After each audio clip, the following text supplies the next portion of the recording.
একটা অংশ আর কি আমরা প্যালেস্টাইনের শিশুদের জন্য আলহামদুলিল্লাহ ব্যয় করার একটা আমার জন্ম হচ্ছে সৌদি আরবে। তখন আমার বাবা ওই জায়গায় আইটিতে জব করতেন। তো আমার পাঞ্জাবিটা আসলে একটু ইসলামিক মোটিভ দিয়ে আমরা কাজ করি। দেলোয়ার হোসেন সাইদি বেশ ফেমাস ছিলেন। উনি যদি পড়তেন, উনি জীবিত থাকলে আমি চেষ্টা করতাম ওনাকে দেওয়ার। দর্শক, চ্যানেলের সাথে এই মুহূর্তে আলোচনায় আছে একজন ফ্যাশন ডিজাইনার এবং উদ্যোক্তা দেওয়ান ওসামা। কেমন আছেন আপনি? আলহামদুলিল্লাহ ভাই, আপনি কেমন আছেন? আমিও ভালো আছি। যেহেতু ফ্যাশন ডিজাইনার, আমরা একটু আপনার শুরু, স্বপ্ন সব কিছু একটু শুনতে চাই আসলে। আমরা আসলে ফ্যাশন লাইফস্টাইল আমার ফ্যামিলি থেকেই আসা। শুরু ছিল অনলাইন থেকেই। এখনও আমরা আপাতত অনলাইনে আছি। খুব তাড়াতাড়ি আমরা শোরুমে আসবো। আর এইবার ঈদে আমাদের কিছু পাঞ্জাবি ছিল, সামনের ঈদেও আমরা কিছু নিয়ে আসবো ইনশাল্লাহ। তো আমাদের এইবার ইন্সপিরেশন একটু মজার ছিল, সেটা হচ্ছে প্যালেস্টাইন। তো আপনারা তো দেখতেছেন প্যালেস্টাইনের যে দুর্যোগ হচ্ছে বা হচ্ছে, যুদ্ধ বিধ্বস্ত দেশ। তো আমাদের পাঞ্জাবি যারা কিনতেছেন ওনাদের একটা অংশ আর কি আমরা প্যালেস্টাইনের শিশুদের জন্য আলহামদুলিল্লাহ ব্যয় করার একটা ইচ্ছা অলরেডি আমরা কিছু পার্সেন্টেজ দিয়ে দিচ্ছি, সামনে আরও দিব। আর আমার ওয়াইফের এবং আমার ভাইদের অবদান আর কি, এর কারণে আমি আজকে আমার ওয়াইফ সুমাইয়া, উনিও আমাকে হেল্প করেন এই ব্যাপারে, ইন্সপিরেশন নিয়ে কাজ করতেও হেল্প করেন এবং আর্থিক সব দিক থেকেও বেচারি আমাকে হেল্প করতেছে আর কি। আপনার যে প্রতিষ্ঠান, সেখানকার প্রোডাক্টের ডিজাইন কে করেন? ডিজাইন আমি নিজেই করি। আমি যতটুকু কথা বলে শুনছিলাম যে আপনার দেশের বাইরে বেড়ে ওঠা এবং ওখানকার, আমরা সেই গল্পটা একটু শুনতে চাই। আমার জন্ম হচ্ছে সৌদি আরবে। তখন আমার বাবা ওই জায়গায় আইটিতে জব করতেন। তো আমরা 2000 সালেই বাংলাদেশে চলে আসি একবারে। তো সিলেটেই হচ্ছে মৌলভীবাজারে আমার পড়াশোনা এইচএসসি পর্যন্ত। তারপরে হচ্ছে ঢাকায় আসি আমরা। ঢাকায় এসে আমি তখন ডিসাইড করতেছিলাম কি নিয়ে পড়াশোনা করব।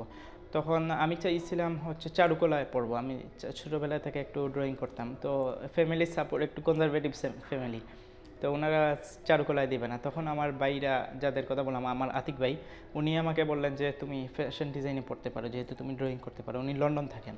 তো এখন উনি আমাকে পুরা কোর্স ফিটাই উনি দিছেন এবং ওনার এই কারণেই আমি ফ্যাশন ডিজাইন পড়াশোনা করলাম। তারপরে জব করলাম। জব করার পাশাপাশি বিজনেস করার জন্য ওনাকে বললাম। তো উনিও আমাকে করলেন। প্রথম ইনভেস্টমেন্ট ওনার মাধ্যমেই, মানে আমার বিজনেসের ওনার বলতে পারেন উনি। তো এই আর কি আলহামদুলিল্লাহ। এখন পরে যখন আমি প্যালেস্টাইন ইন্সপিরেশন নিতে চাইছিলাম, তখন ওনাদের সাথেই আলোচনা করলাম। আমার ওয়াইফও বেশ ইন্সপিরেশন দিল। তারপরে আলহামদুলিল্লাহ এখন আমরা কাজ শুরু করছি। ওসামা ভাই, আমরা যে বিষয়টা একটু জানতে চাই যে বাংলাদেশে মেয়েদের অনেক পোশাকের ভ্যারিয়েশন আছে, কিন্তু ছেলেদের পোশাক তো আসলে খুবই লিমিটেড। সেক্ষেত্রে ঈদ মানেই কিন্তু ছেলেদের একটা পাঞ্জাবি, এটা প্রথম। সেই জায়গা থেকে এবারের পাঞ্জাবির বাজারটা কেমন ছিল এবং কোরবানিতে কীরকম আশা করছেন? রোজার ঈদে বেশিরভাগ সব ছেলেরা এই পাঞ্জাবি পরে এবং কুরবানি ঈদে দেখা গেছে যে পাঞ্জাবির পাশাপাশি কেউ টি শার্ট নিতে চায়, পোলো শার্ট নিতে চায়, ফতুয়া নিতে চায়। তো আমরা যেহেতু রোজার ঈদ, আপনি যেটা বললেন যে মার্কেট কীরকম ছিল, পাঞ্জাবির মার্কেট খুবই হাই রেঞ্জ ছিল এবং প্রাইস রেঞ্জও খুব বেশি। আপনি যদি দেখেন আমাদের প্রাইস রেঞ্জও বেশি, কারণ হচ্ছে আমাদের ফেব্রিক কোয়ালিটি প্লাস এমব্রয়ডারি, আমরা সব এমব্রয়ডারি করেছি। তো সব মিলায় প্রাইস রেঞ্জ একটু বেশি হওয়ার কারণ হচ্ছে আমরা একটু ইউনিক করছি। আর একটা হচ্ছে যেহেতু আমরা দেশের বাইরেও প্যালেস্টাইনের জন্য হেল্প করতেছি, এর জন্য হচ্ছে একটু আমরা প্রাইস মানে তুলনামূলক বেশি, কিন্তু আপনি নিলে আর কি মনে করবেন ফিল দ্য বেস্ট।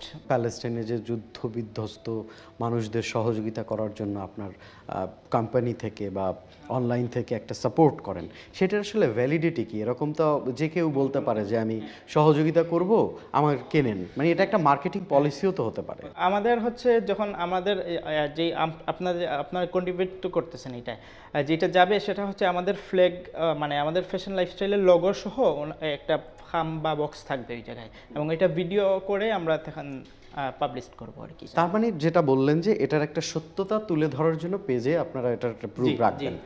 এটা কিন্তু আমি আপনাকে প্রশ্নটি করিনি, এটি সাধারণ মানুষের প্রশ্ন। পাঞ্জাবির বৈচিত্র্যতা আসলে অনেক বেশি। আমরা পাঞ্জাবি খুব সাদামাটার মধ্যেও দেখি অনেক দাম, এবং এই দাম নিয়ে কিন্তু আলোচনা সমালোচনাও আছে। অনেক ব্র্যান্ডের পাঞ্জাবি, ব্র্যান্ডের নাম আমি হয়তো বলবো না, আকাশ কুসুম দাম। এই জায়গাটা থেকে আসলে আপনি একজন ফ্যাশন ডিজাইনার এবং একজন প্রতিষ্ঠানের মালিক হিসেবে আসলে কিভাবে এটাকে ব্যাখ্যা করবেন? আকাশ কুসুম যেটা বললেন আপনি, এই প্রাইসটা আসলে টু মাচ। এইবার ঈদে আপনাদের চ্যানেল আইতেও কিছু নিউজ আসছে যে কিছু ব্র্যান্ডের প্রাইস রেঞ্জ খুব বেশি। দেশ জুড়ে তোলপা ওয়ালটন ফ্রিজ কিনে আপনিও হয়ে যেতে পারেন মিলেনিয়ার। আমরাও দেখছি। তো আলহামদুলিল্লাহ এই দিক দিয়ে গেলে আমাদের প্রাইস এইরকম না, বিকজ অফ আমাদের মানসম্মত ফেব্রিক, মানসম্মত ডিজাইন আছে, এবং দেখলে আপনারও মনে হবে না আমি ঠগি নাই। তো আমরা প্রাইস রেঞ্জ ওই রকম অ্যাক্সেস নিচ্ছি না, যেটা নিচ্ছি সেটা মানে ওই সব মিলায় আর কি আপনার একটা ব্যক্তিত্ব ফুটায় তুলবে আর কি। অনলাইন মার্কেট প্লেসের একটা ব্যাপক চাহিদা তৈরি হয়েছে, সেই জায়গা থেকে এখন চাহিদা কেমন? ভবিষ্যতে আপনারা শোরুমের জায়গায় বা প্রতিষ্ঠানের জায়গায় আসবেন কিনা?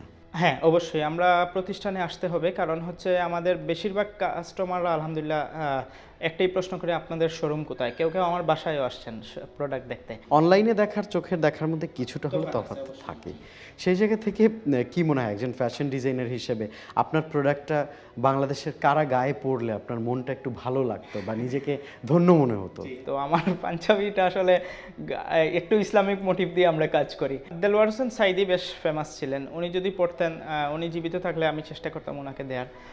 এখন আবার আছেন মিজানুর রহমান আজারি, তারপরে শায়েখ আব্দুর রহমান, ওনারা যদি পড়েন আলহামদুলিল্লাহ।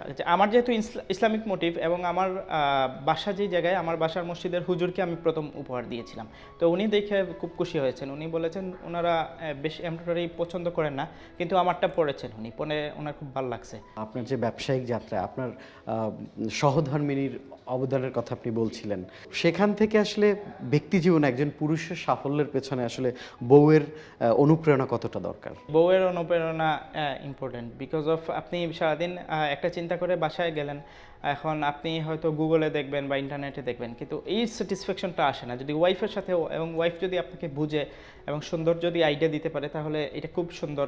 আমার ক্ষেত্রেও আমার জীবনের কথা যদি বলি, খুবই হেল্পফুল হয়েছে, কারণ উনি নিজে থেকে, আমি কিছু বলেছিলাম যে প্যালেস্টাইনে কিছু করা যায় কিনা, ও দেখলাম পরের দিন অনেক কিছু রিসার্চ করে আমাকে দিচ্ছে, তো এটা খুবই হেল্পফুল। আপনি এটাকে কতটা গুরুত্বের সাথে দেখেন যে দুইজনের অবদান সংসার জীবন? দুইজনের অবদান অবশ্যই ভাইয়া, এটা খুব পজিটিভ একটা চিন্তা, এবং এই জায়গায় দুইজন মিলে যেহেতু আমরা একটা বার বহন করতেছি, সেটা ডেফিনেটলি খুবই ইজি হয়ে যায় এবং সুন্দর হয় ভাইয়া। আগামী দিন আপনার ব্র্যান্ড নিয়ে কি স্বপ্ন দেখছেন, কোথায় দেখতে চান? আমার ব্র্যান্ড অবশ্যই বাংলাদেশ ছাড়িয়ে যাক, বাংলাদেশের বাইরে যারা আছেন আমি চাই সবাই আমার প্রোডাক্ট পছন্দ করুক এবং নিক। অলরেডি লন্ডন এবং আমেরিকা, যেহেতু আমাদের এলাকার লোকজন বেশি, ওই জায়গা থেকে আমার একটা কাস্টমার আসছেন আলহামদুলিল্লাহ, কনজিউমার, এবং ওনারা বেশ প্রশংসাও করতেছেন। সো আমার নেক্সট প্ল্যান আলহামদুলিল্লাহ আমরা দেশেও শোরুম করব এবং দেশের বাইরেও যাতে শোরুম করতে চাই, যাতে আমাদের বাংলাদেশকে এবং ইসলামিক মোটিভ যেহেতু দুইটা নিয়েই আমরা, বাংলাদেশের সংস্কৃতি যাতে আমাদের মোটিভে থাকে, এই দুইটা নিয়েই আমরা দেশের বাইরেও যাওয়ার ইচ্ছা। দর্শক, পরবর্তী পর্বে নতুন কোনো অতিথির সাথে দেখা হবে, নতুন কোনো গল্পে সাথে থাকবেন।